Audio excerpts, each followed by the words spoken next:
Writing a book feels like such an impossible feat. Whatever effort you do put in is always of value. My creative process is angsty to say the least. Go to be. It's gone.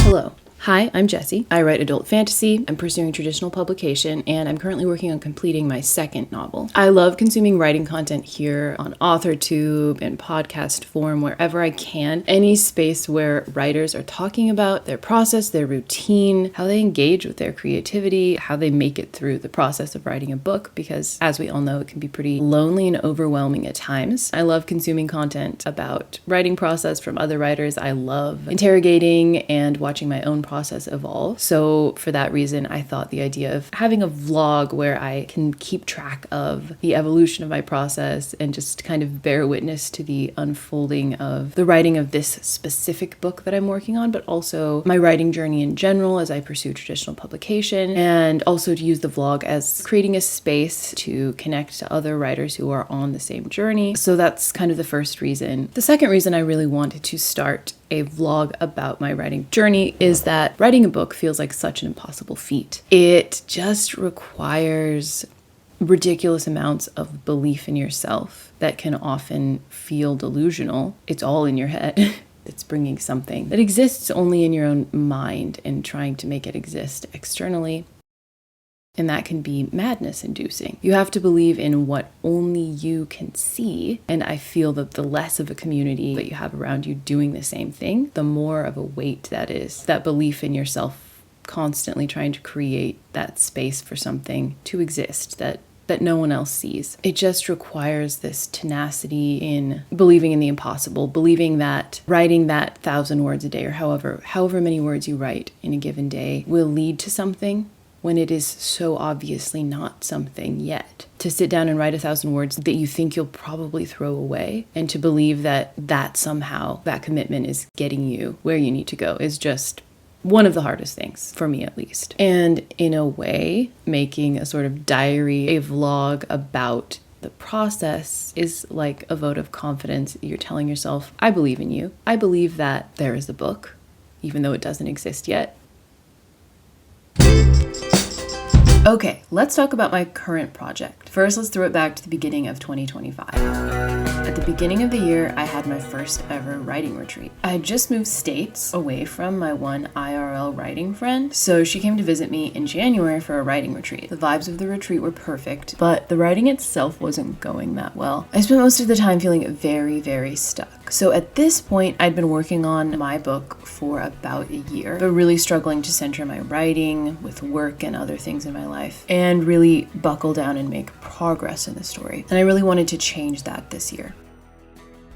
So I'd done a lot of character work and world building with the story at that point, but I knew I was falling into a pattern of staying in the brainstorming phase because I was afraid of making the wrong decisions about the story. On one of the last days of the retreat, I decided I would force myself to write an outline at least up to the midpoint. Even if it felt like every plot choice wasn't quite right, I knew I had to push through that block around making story decisions. So I made that outline during the retreat, and then following the retreat, I set myself the challenge of writing 2,000 words a day to execute that plan that I'd made, to execute the plot. Pushing through that block and showing myself that it's okay and in fact necessary for me to make the wrong choices in order to find my way to the right choices has been hugely impactful for my drafting. And that was really the experience, the intention that kicked off my writing. I've made so much more progress this year because of it, but I still do have to continually remind myself of it when I start inevitably spinning my wheels again. So that's been the journey of this book so far this year. Let me tell you a little bit about the book itself.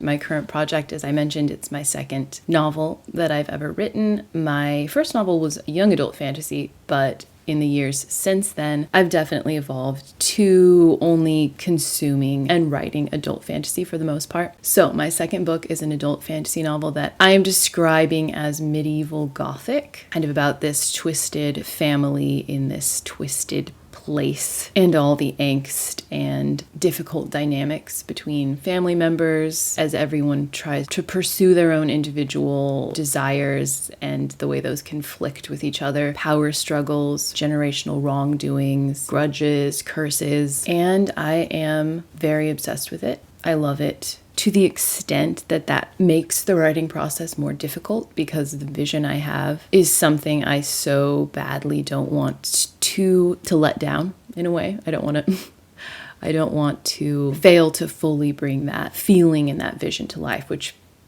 obviously none of us do, but because I've been struggling to know what this story is for so long, I really thought the hardest part was knowing what happens in the story. But then it turns out once you do know what happens in the story, then you get to the other hardest part, which is having a specific vision and the fear that you can't execute it well enough, or that the attempt to execute it will ruin it or will make you lose the vision or the feeling somehow before you can get it right. My creative process is angsty to say the least, which is another reason that I think this vlog is a good idea to bring some lightheartedness to the process, some perspective.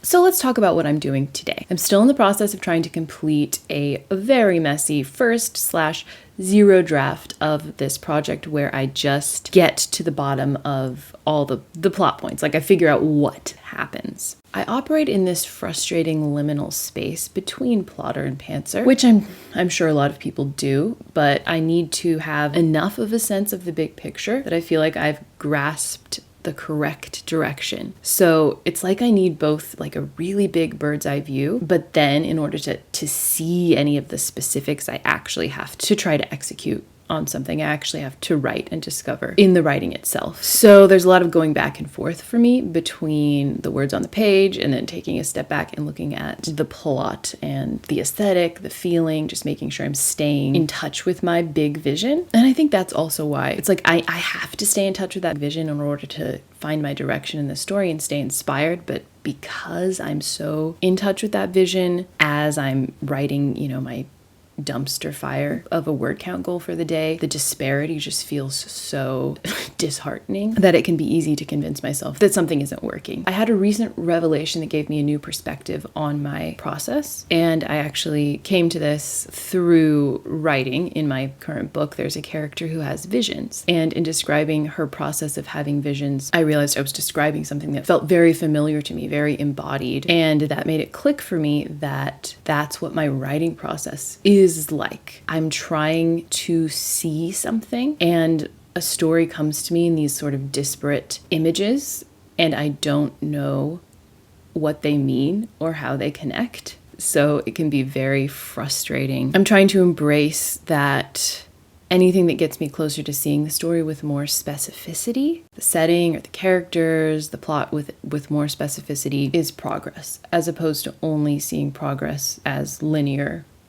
progress from beginning to end of the book. So I'm more thinking in terms of not finishing the book, but seeing the story fully. So anyway, this month I'm doing a challenge to write 40,000 words in 4 weeks. So I'm aiming to write 10,000 words a week. This week it's Tuesday and I am 2,000 words into my 10K goal for the week. What I found works well is getting my word count done first and then trying to have a second writing session later in the day that's more focused on the big picture, brainstorming, plotting, coming up with a timeline, anything that helps give me more perspective on the story as a whole. But I often find that I let those afternoon sessions get away from me and don't actually make the time to sit down and look at the big picture and plot, which then makes the word count goal that much harder to hit the next day if I don't have a better sense of what I need to write. So today I'm going to use the vlog to keep me accountable, to make sure I get that second writing session and really just have the focus of the day be about getting in touch with the big picture. So first thing, I'm going to go ahead and try to hit my word count goal, which is 1,600 words today. So I will check in after I do my writing.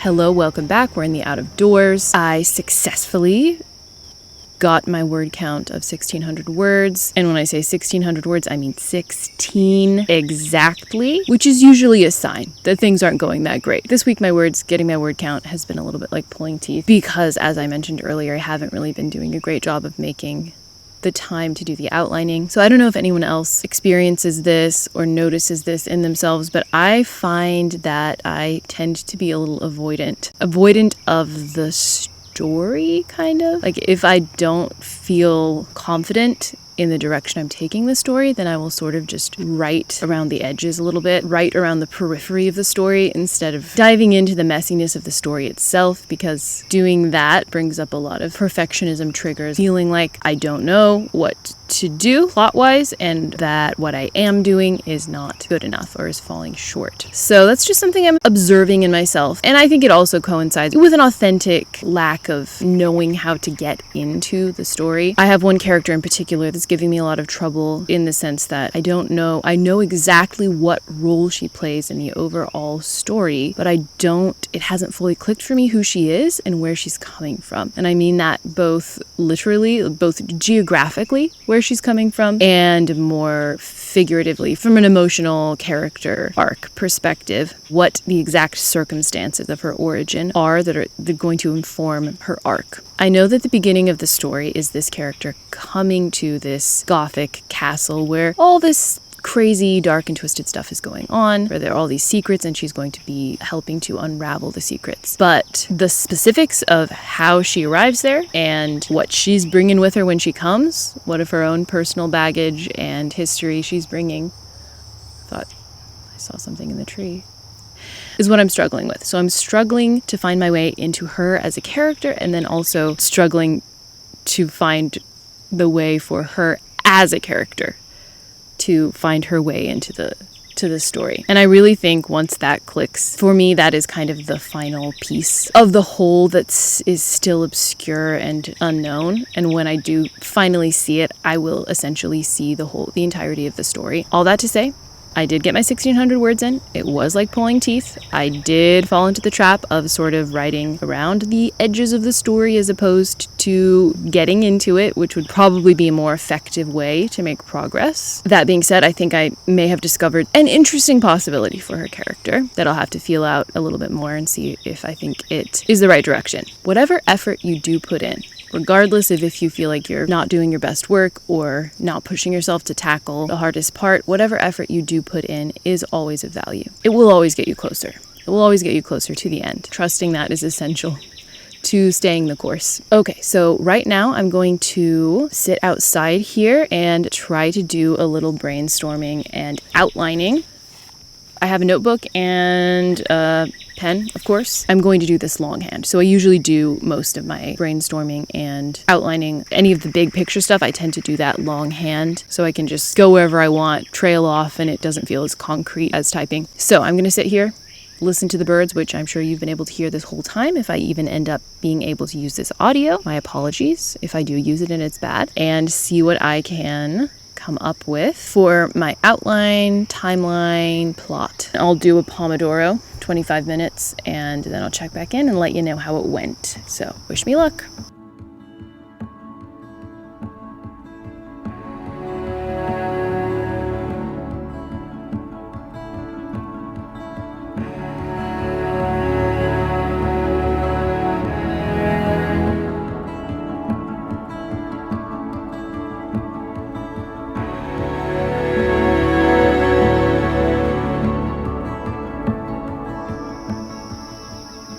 Okay, so I'm back from my little brainstorm session, which did end up being more just of a brainstorming session versus outlining or anything more concrete, but that's okay. I really just ended up listening to some songs from my playlist and meditating, if you will, thinking about visualizing, trying to see more clearly the character I was telling you about, who is giving me some trouble. Something I've realized about my process is that it seems like what comes to me first is emotion and images. Those are like the most abstract, least helpful starting places. That's why music is a huge part of my process, because I find songs that capture the emotion of the story or the emotion of a specific character, and I listen to them over and over again and test out different scenarios to see if they match, the emotion, to kind of try and figure out what the emotion and the images mean, which emotion is paired with which image, and really using the emotional integrity as my compass for determining what plot points are correct. So that's why it can feel really difficult to just decide on a direction and go with it. And I'm sure, everyone uses this to a certain degree, but I do feel like my process, if it's a spectrum, then my process is all the way on one end of the spectrum. Yeah, so it's really just a process of finding the meaning that arises in the intersection of the vision and the emotion, the images and the emotion. Whoa, there's a really bright green bug. Okay, so I'm going to end my writing here for today. Oh, go to be. It's gone. Okay, so I'm going to end my writing here today before I am eaten alive by bugs. Get your own vlog. Do you guys see this mosquito? I'm going to end my writing day here and call it a success, because you have to call every effort a success in writing. I don't necessarily have more clarity, but maybe don't necessarily have more clarity for my plot, but maybe I have moved some things around in my subconscious that will allow the clarity to come through tomorrow. And that's the thing, is that the creative process is probably like 70, maybe that's generous, but probably like 95% subconscious. I'm just making up numbers, but very large part of it is subconscious, which means it can feel so out of our control, and all we can really do is show up. So I will continue to show up. I will keep you updated on my progress. Thanks for hanging out with me today as I write. Good luck with your writing. Whatever goals you may be pursuing, let me know in the comments if you would like to connect. Tell me something about your creative process, where on the plotter to pantser spectrum you fall, how visual is your process, what's the most difficult part of your process, because I find the whole thing to be a struggle, but I love it. Okay. Thank you for watching. I'll see you next time.